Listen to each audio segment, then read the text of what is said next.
It might be hard to believe, but like many great ideas, New York's iconic Shake Shack was never supposed to be a success.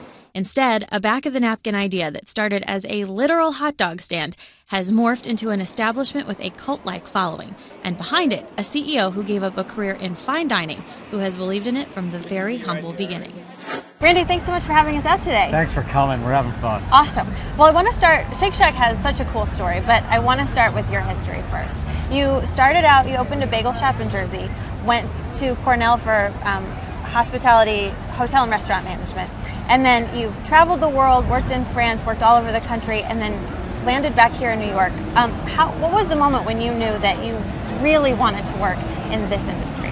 You know, I somehow, since I was 13 years old, this is all I've ever done. I have no idea what else I would ever do if forced to make a change. It is rare, and I don't know what happened. Really, working at this bagel shop when I was 13 years old, just found a love for food, found a love for serving people, and went to Cornell. And then I got the chance to live in Aspen, in Hawaii, in Seattle, and then I met Danny Meyer 15 years ago, came back to New York, and I've been here ever since. Well, let's talk about that. So you were working out in Seattle when you got in touch with Danny, and you talked about how you wanted to come back here but didn't really know how. So if I read it correctly, he said, you're not really ready for this job, but I'm going to bring you out to be GM of Tapa, right? Yeah, you did your homework. That's right. No, he said, you're not ready, you're a little young, but we think you can do it. So how did you go from, so you came here and worked in these, higher end restaurants, and then before you started Shake Shack, how did the transition go working from, higher end to more, Yeah, most of my life I've been in fine dining restaurants. So, learning that, understanding that, wearing a suit and tie, serving a bottle of great wine. And then by accident, we started this little Shake Shack. And at one point, Danny came to me and he gave me the choice. He said, look, do you want to stay in fine dining, or do you want to see if Shake Shack could ever have a second little shack? I thought about it for about 2 seconds, and the rest is history. And about 6 years later now, I've been working with Shake Shack all along. That's really awesome. So I have to ask, what was it like being kind of thrown into the deep end when you came and you started at Tabla? It was tough. I remember, this has been true for most of my career. Most people I've always led or managed have been older than me, and you mess up, you make mistakes, and you learn. And I've always been the kind of leader who leads by example and does things that, if I ask you to do something, I'm going to do it myself. And I think when I was 24 doing that at Tabla, which is one of the most fun restaurants we've ever had, we went through times like 9/11, opening that restaurant that day, the New York blackout, and we opened a restaurant with no power that day. That's crazy. It was wild. That's crazy. I think in times like that, when you're tested, and you see how your leadership works, you see the people that want to believe in you. And I think I've always been able to surround myself with an incredible group of people who understands what we're after. Yeah. So like you said, Shake Shack started as a hot dog cart, kind of raising money to make this park a better place to be. And then you grew into a franchise, a restaurant group that's expanding. You're all over the country, all over New York, internationally. But I think the coolest part of the story is how you started in the kitchens at 11 Madison. What was that like?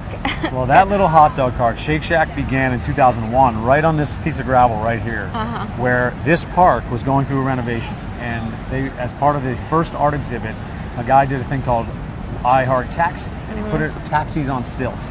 And he said, I want a hot dog cart to be part of the art exhibit. Shake Shack was born, and at that time we had 11 Madison Park and Tabla. 11 Madison Park, now the #4 restaurant in the world, one of the Michelin 3 stars, one of the great restaurants in the world. And we literally made hot dogs and cheese sauce and things out of their private dining kitchen. In 2004, Shake Shack was actually born as this little kiosk where we thought we'd sell a few hot dogs. No one ever dreamed that there'd be a second one. Yeah. And we put the Shack Burger on the menu, and the rest kind of just played from there. So what would you say then has been your biggest success? You've worked in high-end restaurants, more casual dining like Shake Shack, all over the world. What has been your biggest success of your career? Without question, the biggest thing that I'll look back on, hopefully someday with pride, is the amount of people whose lives we've changed. People who either started making $8, $9, $10 an hour, who have grown into leadership positions in our company, and the amount of people whose lives have just been improved by the little bit of work that we do. We've got over 2,000 employees worldwide at Shake Shack, And we've got a couple hundred leaders who make that happen every day. And I'm just incredibly proud of that group. Oh, you should be. So what advice would you give to other people who might be looking to do a similar thing? You know, when you had to make the decision to leave Seattle to come back in New York for something that was kind of unsure, how did you do that with confidence? I think follow your passion and your pride. I always knew restaurants were it for me. And I think when the advice that we try not to give advice, we're not in the business of doing that, but what I can say has worked for Shake Shack is we started it as this little organic thing with one purpose, to raise money for a park, without ever dreaming there'd be more than that. And I think when you start with that truth and that sincerity, that allows you to someday have the chance to grow. And we didn't start by saying, we're going to have these in 9 countries and there's going to be 50 Shake Shack. We never in a million years dreamed that. You started doing something you loved. And that has been why it's real, and why people line up today. So I have to ask, what is your favorite menu item or burger on the menu? What do you know, like it's to tough eat? to go away from the classic Shack burger, but we did something about a year ago called the Smoke Shack. That's got bacon and hot, spicy cherry peppers. I pretty much eat that every time I go to a Shack now. It's delicious. I don't know how anybody can stay away. Obviously, not many people can with the lines you got Thank you. today. It's great. Randy Garutti, CEO of Shake Shack. Thanks so much for having us out.